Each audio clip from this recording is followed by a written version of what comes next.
Have you been looking at almond flour bread recipes and you've just wondered which one to make? Well, today Sarah and I are going to show you how we make our almond bread.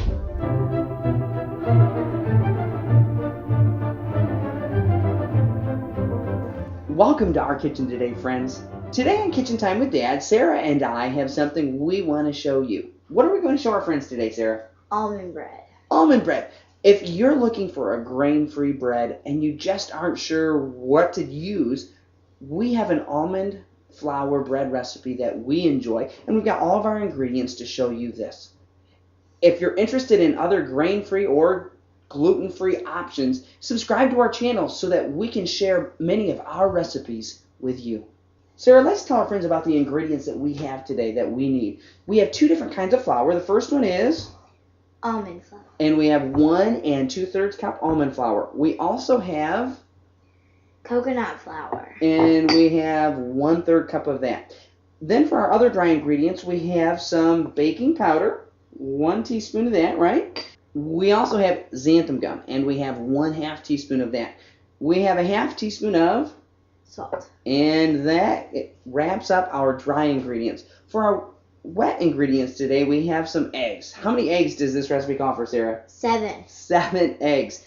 1/2 cup of butter, which is 1 stick. We've already melted it. And some coconut oil. And it is 2 tablespoons of the coconut oil. So we'll mix all of this together. We'll bake it, and we'll show you our process and that it's a great bread you can enjoy. So the first thing that we'll do today is we will take our small bowl and we'll mix our wet ingredients into that. So Sarah, let's go ahead and start cracking our eggs.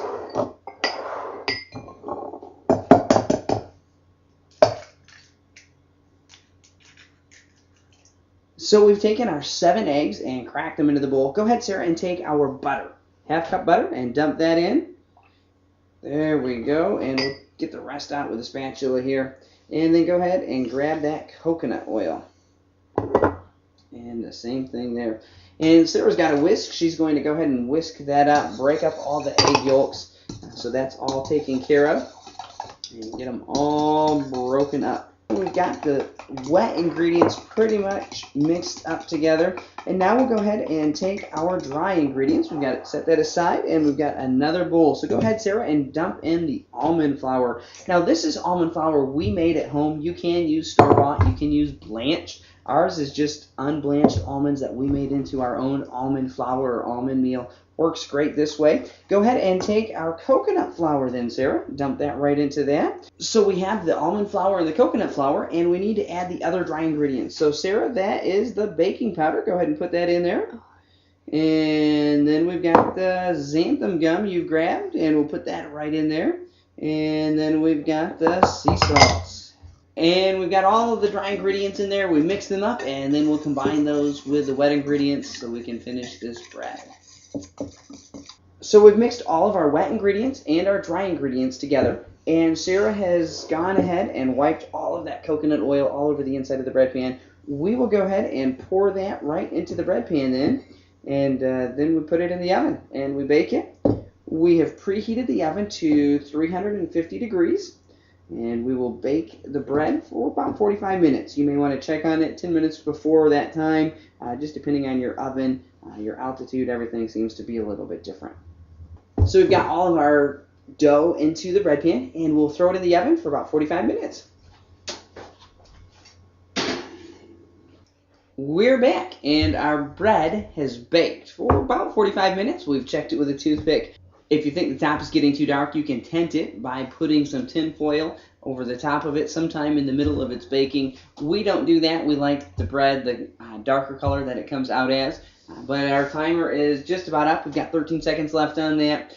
But it's definitely plenty good. We've stuck a toothpick in there. We know that it's plenty cooked inside. You can also take a thermometer if you'd like to do that. So, Sarah, let's go ahead and take the bread out. Okay, here we go. And there we go, right on the baking rack. We've got our bread here. You do want to let it cool a little bit before you take it out of the pan, just so you don't have any issues. We did grease the pan pretty heavy though, so that should help. But we'll let it cool and take it out and come back and show you our bread. So our bread is cooled, and it's time to take it out of the pan so that we can cut it up and eat it. So Get it going here. Right out. Oh. There it is. And actually, it's still warm. It's cool enough to come out. You can see it actually came out real nice. Go ahead, Sarah. Let's cut a little piece. And you can see the steam coming out of that. Looks great on the inside. That is almond bread. It's got a nutty flavor to it. If you're looking for a low-carb bread that you can eat, go ahead and try our almond bread. Thanks for joining us today on Kitchen Time with Dan. Tell us in the comments below your favorite way of eating almond bread. Do you like it toasted? Do you make it into sandwiches? What do you enjoy? We're so glad you could join us today. Come next week as we'll show you our banana bread recipe that we enjoy as a family.